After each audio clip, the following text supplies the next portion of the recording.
Dans cette vidéo, je vais vous montrer comment est-ce que vous pouvez mémoriser sans technique, c'est-à-dire sans utiliser la méthode du palais, la méthode des liens ou la méthode du crochet.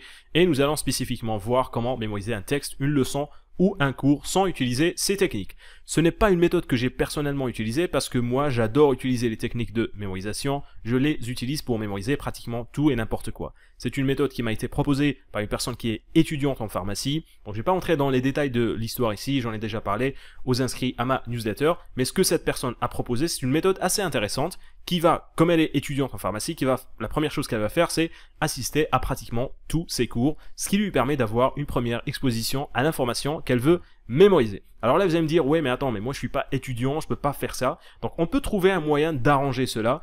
Si vous cherchez à mémoriser quelque chose, vous pouvez probablement trouver quelqu'un qui va expliquer ce concept ou cette idée que vous voulez mémoriser sur YouTube. Donc vous pouvez regarder une vidéo sur ça. L'important ici est juste d'avoir une première exposition auditive à l'information que vous cherchez à mémoriser. La deuxième étape cruciale mais souvent oubliée, c'est le fait de prendre des notes pendant que vous assistez à votre cours ou être en train de regarder la vidéo. Cela permet d'ancrer les informations en tête, d'en mémoriser davantage, et je vais d'ailleurs dans la prochaine vidéo vous montrer une méthode assez intéressante de prise de notes. La troisième étape, c'est celle-là qui est vraiment très originale et intéressante. La personne va enregistrer son enseignant en train d'expliquer, ce qui va lui permettre de réécouter ce qu'elle a enregistré.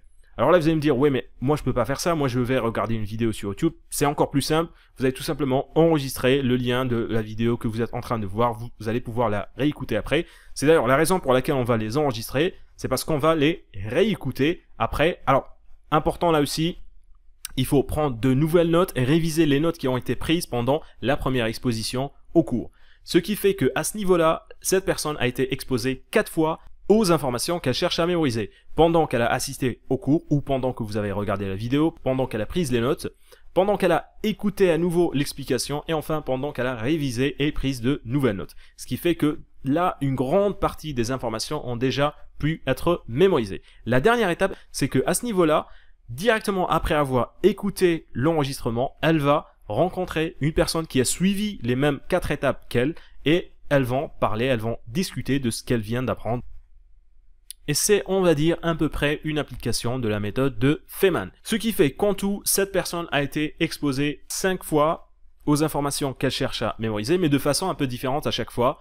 Ce qui permet, on va dire, de mémoriser les informations sans s'ennuyer parce qu'on ne se force pas à les répéter et à chercher à les mémoriser en les répétant encore et encore et encore. Alors ce que je pourrais ajouter en tant que passionné par les techniques de mémorisation, c'est premièrement prendre en considération la courbe de l'oubli. Donc c'est cette courbe qui fait que plus vous allez attendre pour réviser les informations, plus vous allez les oublier.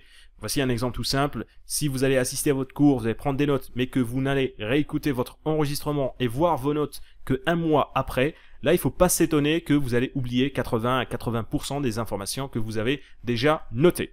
Donc, il faut réduire le temps de l'oubli. J'ai d'ailleurs parlé de ça dans un des articles du blog. Je vous invite à aller le lire. Vous trouverez le lien en bas dans la description. Je détaille la courbe de l'oubli et je vous montre comment mémoriser les informations à long terme. Ce que je recommande, autre chose aussi, c'est d'appliquer quelques techniques de mémorisation pour mémoriser les informations qui vont être compliquées. Parce que oui, utiliser cette technique-là, cette méthode-là sans technique de mémorisation, vous allez pouvoir mémoriser des choses, mais les choses qui sont super complexes, il faut toujours passer par la méthode des liens ou la méthode des crochets ou la méthode des loci pour les mémoriser. Donc laissez les informations super complexes pour les mémoriser avec les techniques de mémorisation et aussi avoir un système de chiffres qui est en place. Je vous invite là aussi à voir le système que j'ai exposé dans le blog. C'est l'un des systèmes les plus faciles que vous pouvez utiliser si vous n'êtes pas prêt à utiliser un système de chiffres très complexe. Si vous voulez en apprendre davantage sur ces différentes techniques de mémorisation et voir comment vous pouvez les utiliser, je vous invite à vous inscrire à une des formations gratuites. Vous trouverez le lien en bas dans la description. Nous sommes arrivés à la fin de cette vidéo. Je vous invite à vous abonner à la chaîne si ce n'est pas encore fait, à laisser un pouce bleu si vous avez aimé la vidéo, à la partager avec vos amis si vous pensez qu'elle peut leur être utile. Et on va se retrouver la semaine prochaine pour une nouvelle vidéo sur la mémoire et la mémorisation.